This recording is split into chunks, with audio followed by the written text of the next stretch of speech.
Hi, I'm so thankful to be here with my colleagues in the Mint Diversity Work Group to share with you why I feel it's important to be culturally reverent as a trainer of MI. And that is that I often have an opportunity to share with groups of people that have different identities than mine.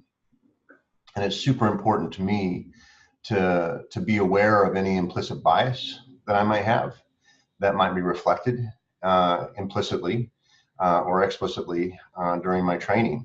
And so I see myself as very much a learner of different identities and understanding how I can be respectful and reverent of those identities.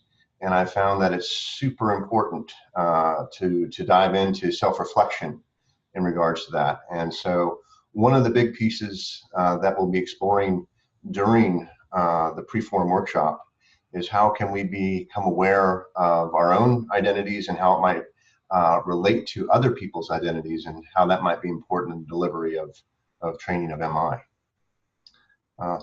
Jochapa, would you care to share your 2 cents?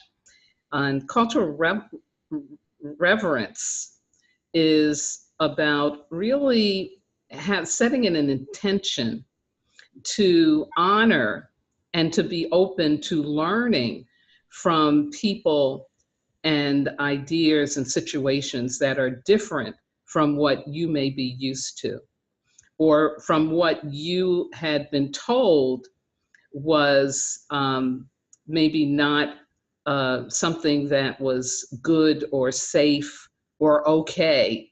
And so when anyone is doing any kind of work with another human being to help them, to support them in their growth and development, as Sean talked about, these unconscious biases can definitely show up.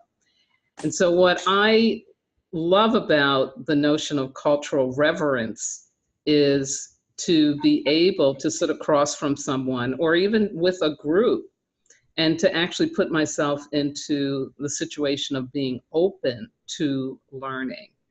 And so I think that for someone who is honing their skills as an MI trainer and facilitator, this approach, or what I like to call it, this higher consciousness approach, I think is very, very important, especially for the globally minded world that we're now living in.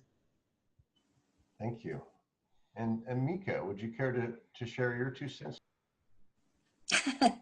Ik vind het belangrijk dat je, als je iemand ontmoet, ook echt moeite doet om, zoals Miller het noemt, die ander door diens eigen ogen te zien.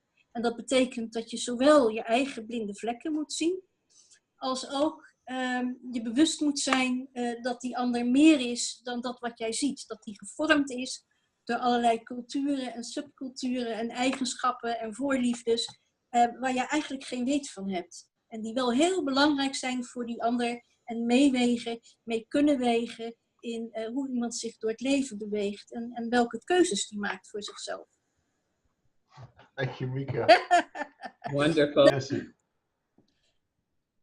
All right.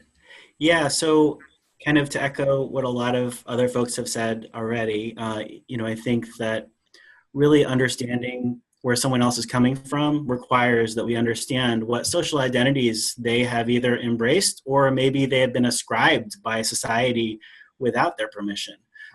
In that context that we have in our world, and it varies by country and culture internationally, but I think that context is so important of social identity, of culture, of language, of how we relate to one another and how we communicate, how we conceive of our world.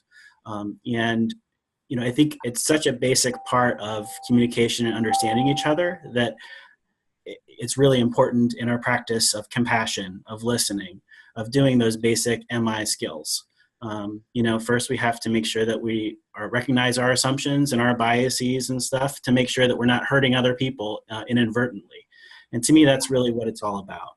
And what I'm really excited about is to have this conversation on an international level, like with an international group of people, because even just working the little that I've worked already with Mika has been cool to hear that perspective from a different culture. And how do these ideas of equity, how do these ideas of diversity and inclusion, or insert whatever word it is that exists in your culture and in your country, what are these ideas and how do they overlap with some of the stuff that I'm used to in the United States, for example? So I think it's going to be a really cool conversation, and I think it's going to be really neat to see how this stuff overlaps with some of the MI spirit and the MI skills. Thank you. And we look forward to seeing you all in New Orleans.